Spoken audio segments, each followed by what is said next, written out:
일용할 양식 구독자 여러분, 안녕하세요. ESF 최가은 간사입니다. 6월 7일 오늘 우리에게 주신 일용할 양식은 열왕기하 4장 1절에서 17절 말씀입니다. 오늘 본문에는 엘리사가 만난 각기 다른 상황의 두 여인의 이야기가 기록되어 있습니다. 한 여인은 선지자의 제자의 아내였다가 과부가 된 가난한 여인이었고, 다른 한 여인은 수넴 지역의 부유한 여인이었습니다. 이 두 이야기를 통해 오늘 우리는 하나님과 이웃에게 어떻게 나아가야 하는지에 대해 묵상해 볼 수 있는데요. 먼저 선지자의 제자의 아내였다가 과부가 된 여인은 그 상황이 매우 절박했습니다. 남편도 없는 데다 집안의 빚을 갚지 못해 남은 두 아들마저 종으로 넘겨야 할 위기에 처했습니다. 더는 물러설 곳 없는 절망 앞에서 과부는 하나님의 사람 엘리사를 찾아가 부르짖습니다. 도움 좀 달라는 요청이 아니라 자기 남편이 얼마나 여호와를 경외했는지 당신이 알지 않냐며 호소합니다. 하나님 앞에 옳은 길을 걸으며 믿음으로 살아가려고 발버둥 치는데도 왜 나의 상황은, 우리 가정의 앞길은 이리도 캄캄하고 절망적인 걸까요? 두렵고 억울한 탄식만 나오는 현실이 덜컥 몰아치는 그런 시절이 있습니다. 그때 우리는 하나님의 사람 엘리사에게 부르짖었던 과부처럼 하나님 앞에 부르짖어야 합니다. 문제를 하나님 앞으로 가져가야 합니다. 이렇게 그의 긍휼과 자비의 성품에 의지하여 호소하고 부르짖을 때 하나님은 귀 기울여 들으시고 우리의 일상의 작은 부분에서부터 말씀으로 개입하십니다. 엘리사는 과부에게 조언해주기에 앞서 과부가 지금 가진 것이 무엇인지를 먼저 묻습니다.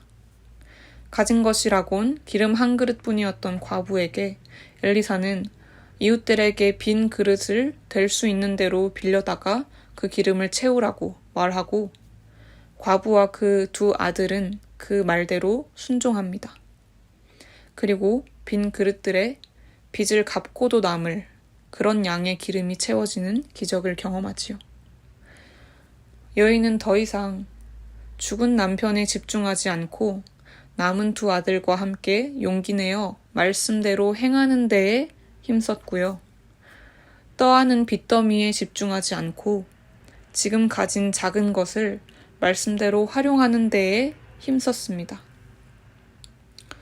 오늘을 사는 우리도 묵상해 보아야 합니다. 문제를 만나면 나는 가장 먼저 어디로 이 문제를 가져갑니까? 문제 상황에서 집중하며 힘쓰고 있는 부분은 무엇입니까? 이해할 수 없는 절망 가운데서도 말씀이신 주님께 나아가며 또 말씀대로 행하는 데에 힘쓰는 그 단순한 일상을 통해서 하나님의 일하심을 경험하는 우리가 되길 소망합니다. 오늘 본문의 또 다른 이야기로 수넴 지역에서 만난 여인의 경우는 하나님이 주신 것들을 사용하여 하나님과 이웃을 잘 섬기던 여인이었습니다. 특히 선지자 엘리사를 하나님의 거룩한 사람으로 알아보고 편히 사역할 수 있도록 먹을 것을 제공해주고 유숙할 방까지 내어줄 만큼 경제력이 있었죠. 그러나 가진 것이 많든 적든 모든 사람들은 각자의 결핍과 불완전함을 가지고 살아갑니다. 이 수넴 여인에게도 아이가 없다는 결핍이 있었습니다. 당시 사회 통념상 아이가 없는 것은 여성으로서 꽤나 큰 핸디캡이었죠. 여인은 주신 것들에 자족하며 잘 살고 있었지만 하나님은 엘리사를 통해 이 숨겨진 결핍까지도 채우셔서 은혜 위에 은혜를 더하십니다. 이 과정에서 우리는 사람들과 그들의 상황을 어떤 눈으로 바라보아야 하는가를 묵상하게 됩니다.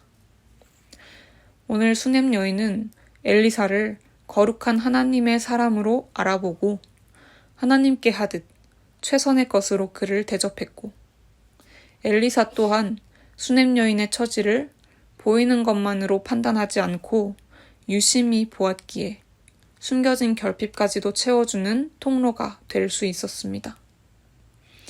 이와 같이 우리도 사람들과 이웃을 볼 때 눈에 보이는 것들 너머의 것을 보시는 주님의 시선을 따라가야 합니다. 나의 일상 안에서 하나님이 보여주시는 모든 사람들이 그 대상입니다. 주변의 사역자들과 동역자들, 직장 동료와 상사, 가족들까지. 그들을 멀리서 보면 별 문제 없고 심지어 나보다 잘 사는 것 같기도 합니다.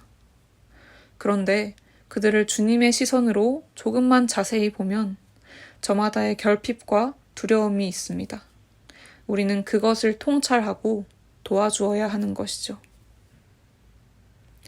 일용할 양식 구독자 여러분, 우리는 오늘도 가진 것이 많든 적든 어떤 상황에서도 이미 허락된 은혜를 입은 자들인 줄 믿습니다.